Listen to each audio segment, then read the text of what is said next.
Exuma's recent flooding, not as distant a memory as some residents there would have hoped. Our Lloyd Allen tonight fills us in with efforts to return things to normal.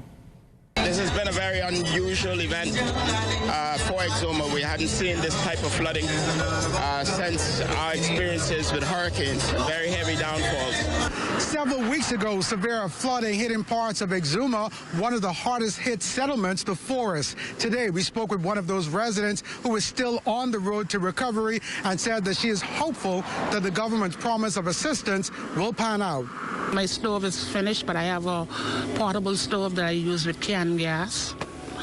I still have my lights. Longtime Forest resident Aljamae Bodie says since floodwaters receded, she has faced the difficult reality of first removing damaged furniture and then rebuilding.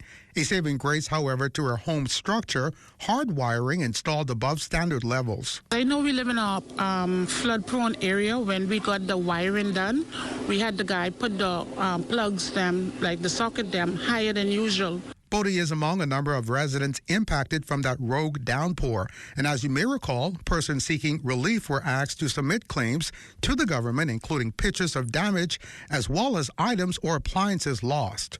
She claims the wait continues. They sent us some papers for us to sign. The administrator and his team is leading this effort, and we will ensure that through the agencies of government that we'll provide some support. I've already done so personally in some regard, as well as with some of the business community who have risen to the occasion, but we will continue to work with the community.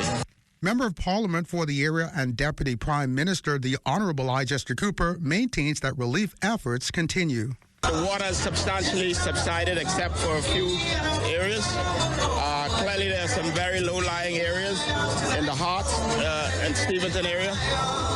And in particular, one resident is still impacted with about a foot of water. Officials say traditional mitigation methods remain in action, but are citing climate change as a growing and existential threat across the country. For the Bahamas Tonight, I'm Lloyd Allen.